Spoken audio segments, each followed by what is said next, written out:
तक जिस दिव्य भव्य पर्व की मिसालें दी जा रही थी, आज सूरज उगने के बाद उस पर कभी न मिटने वाला कलंक लग गया है। हादसे पर प्रधानमंत्री नरेंद्र मोदी से लेकर गृहमंत्री अमित शाह ने शोक संवेदना प्रकट की है।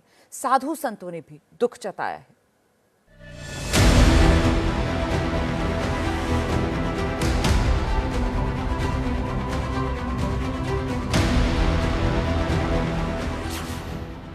महाकुंभ में मची भगदड़ के चलते संगम के किनारे जो हादसा हुआ, उसने मौनी अमावस्या के उत्साह को शोक में बदल दिया।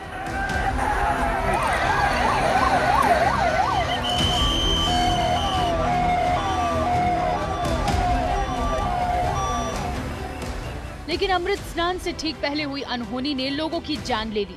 ये हादसे के करीब 10 घंटे बाद प्रधानमंत्री नरेंद्र मोदी के एक्स पोस्ट से सामने आया, जिसमें पीएम ने भगदड़ में मरने वालों के परिवार के प्रति संवेदना और घायलों के जल्द सेहतमंद होने की कामना की। प्रधानमंत्री मोदी दिल्ली में चुनावी सभा संबोधित करने पहुंचे, तो वहां भी मंच से सबसे पहले प्रयागराज हादसे के मृतकों को श्रद्धांजलि दी। मैं महाकुंभ में जो दुखद हादसा हुआ है, उस हादसे में हमें कुछ पुण्यात्माओं को खोना पड़ा है, कई लोगों को चोटें भी आई हैं। मैं प्रभावित परिवारों के प्रति संवेदना व्यक्त करता हूं। मैं यूपी सरकार के साथ निरंतर संपर्क में हूं। राष्ट्रपति द्रौपदी मुर्मू ने भी महाकुंभ में हुए हादसे पर दुख जताते हुए जान गंवाने वालों के परिवारों के प्रति संवेदना प्रकट की। दोपहर 1 बजे केंद्रीय गृह मंत्री अमित शाह के सोशल मीडिया पोस्ट ने भी इस बात की पुष्टि कर दी कि लोगों की जान गई है। मेला क्षेत्र में मची भगदड़ के चलते बिगड़े हालात सामान्य होने के बाद यूपी के मुख्यमंत्री योगी आदित्यनाथ ने अपील की कि महाकुंभ में आने वाले लोग अफवाहों से बचें। प्रयागराज महाकुंभ में श्रद्धालुजनों की भारी भीड़ है, लेकिन मेरी अपील होगी कि कोई भी नकारात्मकता न फैलाने दें और न किसी अफवाह पर विश्वास करें। अमृत स्नान से पहले भगदड़ और श्रद्धालुओं की मौत पर साधु संत और धर्माचार्यों ने शोक जताते हुए मृत आत्माओं की शांति की प्रार्थना की।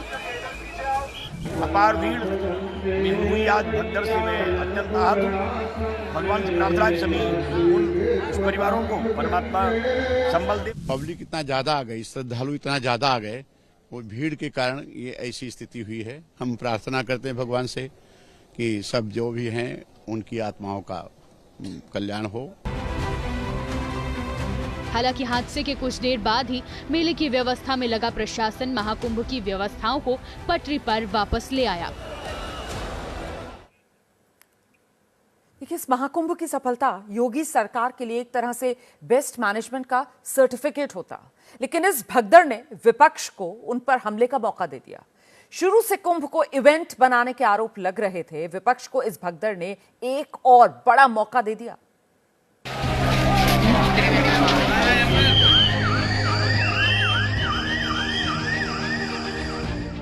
प्रयागराज महाकुंभ में आधी रात को हुए हादसे ने इंतजामों पर सवाल उठा रहे विपक्ष को यूपी सरकार पर हमले का नया मौका दे दिया।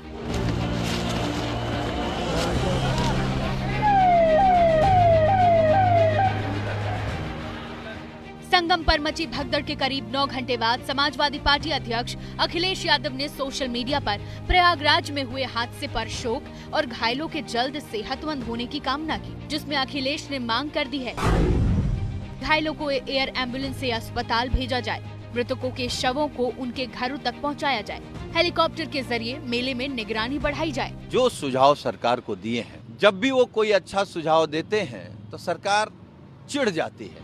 लेकिन 1 घंटे बाद प्रयागराज हादसे पर अखिलेश यादव ने एक और पोस्ट करके यूपी सरकार की बजाय महाकुंभ का जिम्मा सेना को सौंपने के साथ मुख्यमंत्री योगी आदित्यनाथ पर तंज कसते हुए इस्तीफे की मांग कर दी। जब रील से रैला बुलाने की कोशिश की जाएगी तो ये दुर्घटना घटने के चांस बढ़ जाते हैं। ये प्रशासन शासन की जिम्मेदारी होती है कि अपना अनुमान ठीक से लगाए। कांग्रेस ने भी बिना देर किए प्रयागराज हादसे के लिए महाकुंभ में बद इंतजामी का आरोप लगाया। यूपी सरकार को राजधर्म निभाने की नसीहत दे दी। ये बहुत ही दिल दहला देने वाली घटना है। इतनी व्यवस्था एक राज्य सरकार नहीं कर पा रही, वो वीवीआईपीस की ही देखरेख में व्यस्त है और रील्स बनाने में सब व्यस्त हैं। जो असली श्रद्धालु हैं, जो दूर से हजारों किलोमीटर की यात्रा करके वहां पहुंचते हैं, मौसम की मार झेलते वहां पहुंचते हैं, उनकी कोई व्यवस्था नहीं है, उनकी सुरक्षा की, उनकी हिफाजत की कोई व्यवस्था नहीं है। लेकिन अपना राजधर्म का निर्वहन करने में देखिए उन्होंने कितनी कोताही बरती। महाआयोजन में हुई दुर्घटना पर बीजेपी और यूपी सरकार दोनों ने विपक्ष के हमलों का जवाब देते हुए महाकुंभ में इंतजामों को मुकम्मल बताया। विरोधियों को हादसे पर राजनीति न करने की नसीहत दी है। महाकुंभ अपने आप में बहुत बड़ा पर्व है और ऐसे पावन पर्व के बारे में कोई पॉलिटिकल पार्टी को टीका टिप्पणी नहीं करनी चाहिए, लेकिन टीका टिप्पणी करने से सिर्फ वो राजनीति करना चाहते हैं। विपक्ष अब मन बना लिया है खाली हम विरोध ही करेंगे, चाहे वो भगवान राम का मंदिर बना उसका भी विरोध किया, कोई भी अच्छा काम हो रहा है उसका भी विरोध कर रहे हैं, तो उनकी बात पर हम लोग ध्यान नहीं देते। हालांकि यूपी सरकार के एक और मंत्री संजय निषाद ने बोलते बोलते महाकुंभ में मची भगदड़ को छोटी मोटी घटना बता डाला। जहाँ इतना बड़ा प्रबंधन और इतना बड़ा भीड़ होती तो छोटी मोटी कहीं न कोई घटना हो जाती। ये घटना हमारे लिए दुखद है, मैं चाहता हूँ आगे न हो। हालांकि थोड़ी ही देर में मंत्री जी ने हादसे पर अपने संवेदनहीन बयान को लेकर माफी मांग ली है। ये जो हादसा हुआ इसके बाद प्रयागराज में सारी तैयारियां धरी की धरी रह गईं। घटना के बाद सुबह अखाड़ों ने अपने अमृत स्नान को रोक दिया। दिन होते होते जब स्थिति सामान्य हुई तो मौनी अमावस्या पर अखाड़ों के अमृत स्नान का अद्भुत अद्वितीय अलौकिक संगम दिखा।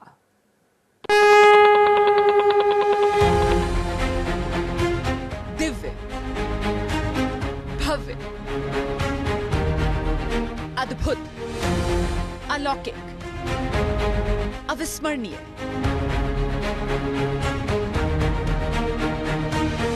ये वो उपमा अलंकार हैं जो महाकुंभ की इन तस्वीरों के सामने कुछ नहीं। मतलब महाकुंभ का ये नजारा अद्वितीय है।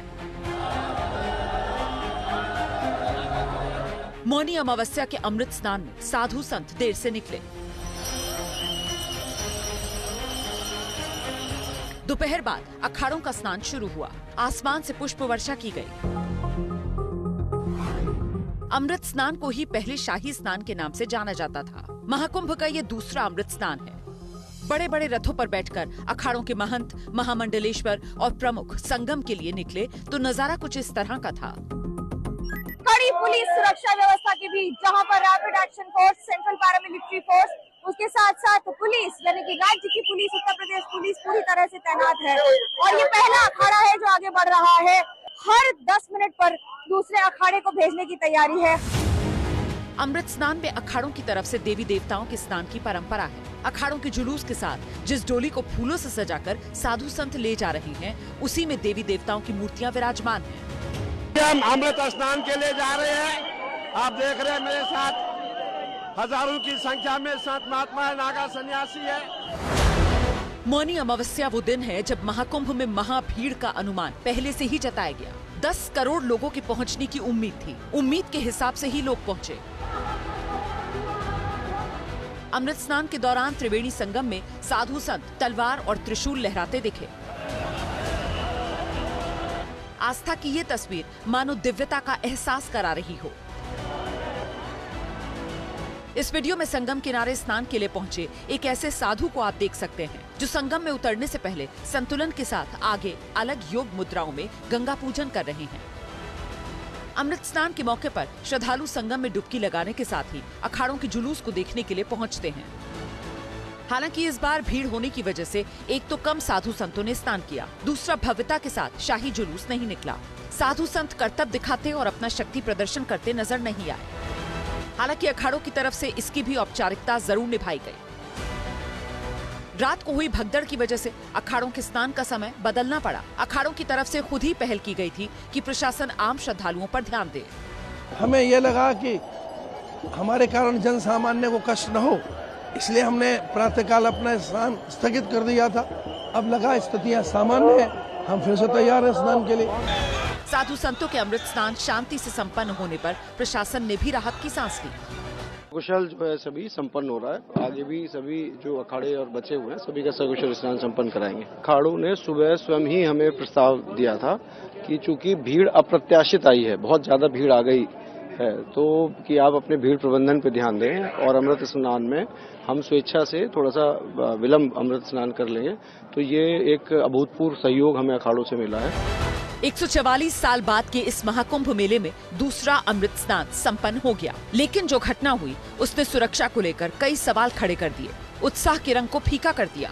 हालांकि प्रशासन की मुस्तैदी ने बड़ी घटना होने से रोक दिया। अफवाह अगर रात की बजाय दिन में फैलती तो और बड़ी घटना हो सकती थी।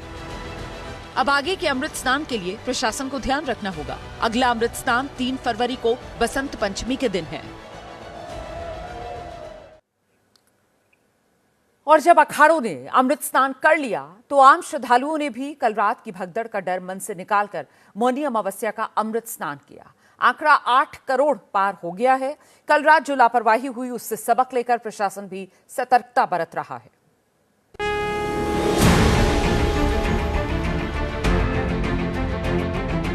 श्रद्धालुओं का जनसैलाब त्रिवेणी संगम में स्नान कर रहा था और इस पावन अवसर पर आसमान से गुलाब की पुष्प वर्षा हो रही थी।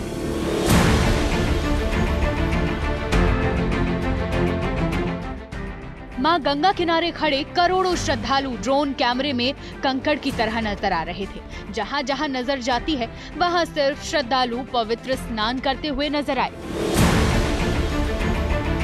देश और दुनिया से करोड़ों सनातनी मौनी अमावस्या के विशेष स्नान के लिए प्रयागराज पहुंचे थे।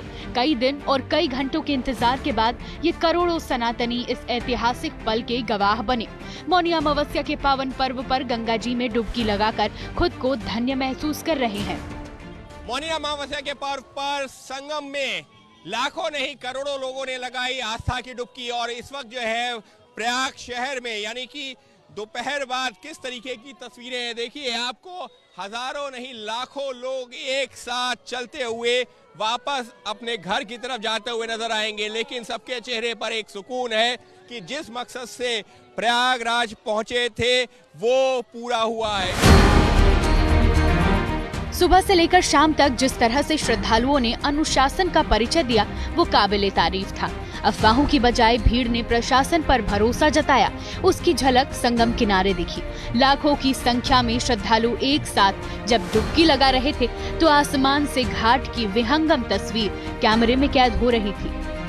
श्रद्धालुओं के अनुशासन के साथ साथ प्रशासन भी चाक चौबंद नजर आया। सुरक्षा बलों की भारी टीम चप्पे चप्पे पर मौजूद थी। घोड़े पर सवार होकर सुरक्षा कर्मी कुंभ मेले परिसर की निगरानी में जुटे थे। श्रद्धालु सुरक्षित घाट तक पहुंच पाए और पवित्र स्नान कर पाए, इसके लिए प्रशासन पूरी व्यवस्था में जुटा हुआ था। करोड़ों श्रद्धालुओं के पवित्र स्नान के बाद भी कई श्रद्धालु मां गंगा की तरफ कूच कर रहे थे। कई जगहों पर पुलिस ने बैरिकेडिंग की हुई थी। वैकल्पिक रास्तों की तलाश करते हुए श्रद्धालु कई फीट ऊंची दीवार पार करते हुए नजर आए, जिसमें बड़े बुजुर्ग भी शामिल थे।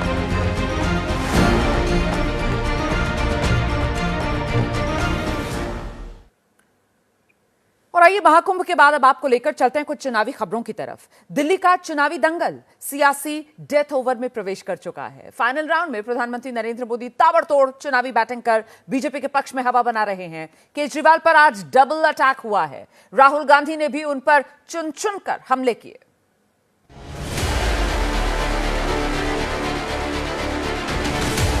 पांच फरवरी आएगी, आपदा जाएगी, भाजपा आएगी।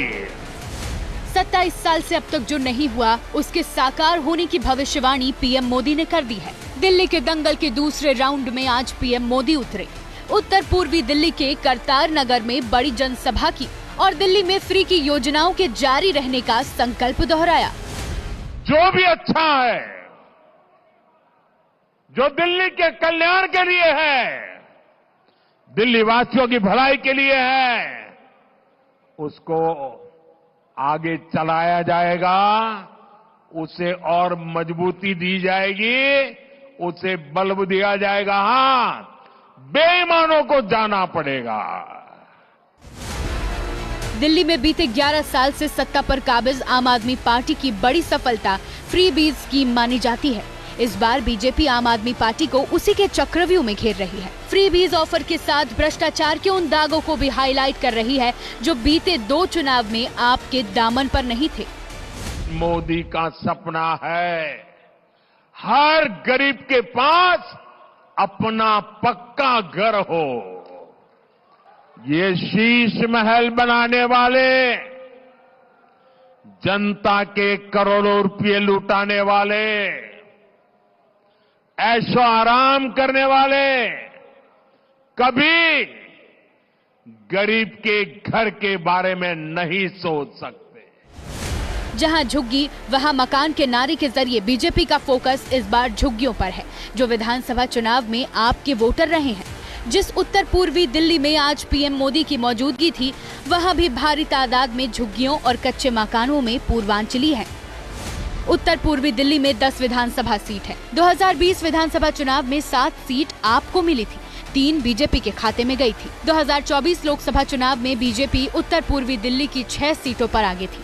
3 मुस्लिम बहुल सीट और 1 SC रिजर्व सीट पर कांग्रेस आगे थी। इन चारों सीट पर कांग्रेस ने मुस्लिम और दलित उम्मीदवारों पर दाव लगाकर आपकी पहले ही मुश्किलें बढ़ा रखी हैं। आज राहुल गांधी ने भी बवाना में रैली की तो अरविंद केजरीवाल को दलित और अल्पसंख्यकों के खिलाफ बता दिया। जब बीजेपी के लोगों ने आपके खिलाफ दिल्ली में हिंसा की तो केजरीवाल जी कहां थे? मुझे आप बताओ। केजरीवाल जी आपके साथ खड़े थे? केजरीवाल जी आपके लिए लड़े? बिल्कुल नहीं।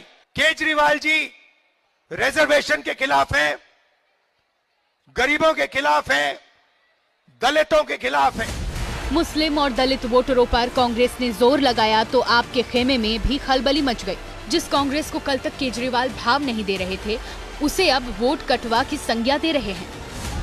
कुछ 2-4 लोग यहाँ पे कांग्रेस भी कर रहे हैं। कांग्रेस को वोट देके वोट क्यों खराब कर रहे हो अपना? कांग्रेस ने तो जीतना नहीं है, वोट काटेगी बस।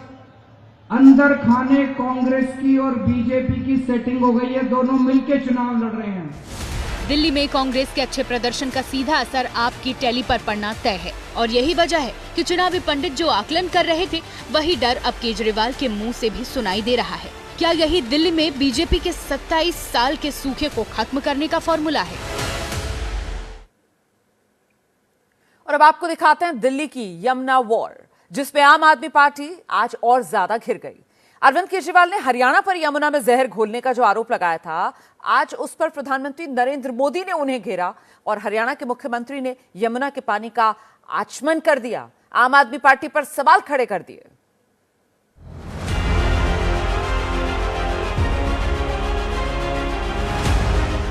हरियाणा के मुख्यमंत्री नायब सिंह सैनी ने यमुना नदी के तट पर खड़े होकर पानी, जिस जगह पर उन्होंने आचमन किया वो हरियाणा और दिल्ली की सीमा है। इसी क्षेत्र में अरविंद केजरीवाल ने हरियाणा सरकार पर यमुना में जहर घोलने का आरोप लगाया था।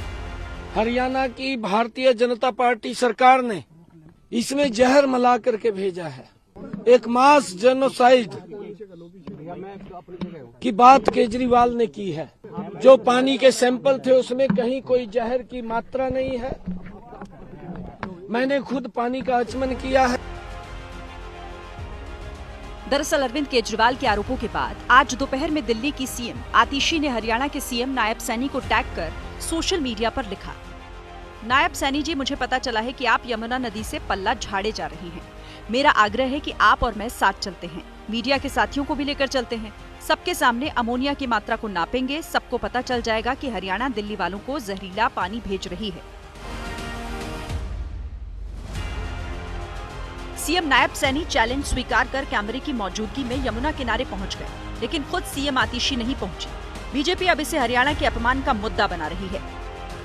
हार के डर से आपदा वाले बौखला गए हैं। हरियाणा के लोग अपने ही बच्चों के पानी में जहर मिला सकते हैं क्या? पिछले 11 साल से ये प्रधानमंत्री भी वही पानी पीता है। दिल्ली में मैली यमुना के मुद्दे पर केजरीवाल पहले से घिरे हुए थे और अब हरियाणा के तार जोड़कर उन्होंने दोहरी मुसीबत मोल ले ली है। दरअसल दिल्ली में हरियाणा के लोगों की तादाद अच्छी खासी है, 12 सीटें ऐसी है जहां हरियाणा के लोग जीत हार तय करने की स्थिति में है। बीजेपी हरियाणा के अपमान का मुद्दा उठा रही है, तो कांग्रेस और ओवैसी यमुना पर आपके खिलाफ यलगार के मूड में है। केजरीवाल जी ने कहा था यमुना में मैं स्नान करूंगा और यमुना जी का पानी पीऊंगा। 5 साल हो गए,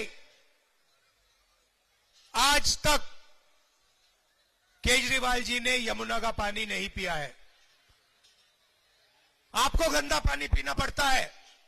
केजरीवाल बोल रहे हैं जहर आ रहा है हरियाणा से, मैं कैसा पिलाऊं मुस्तफाबाद की जनता को। तुम तो यही पानी पी रहे ना, मगर नहीं, केजरीवाल दिल्ली की जनता को, मुस्तफाबाद की जनता को, ओखला की जनता को पीने का पानी नहीं पिलाए।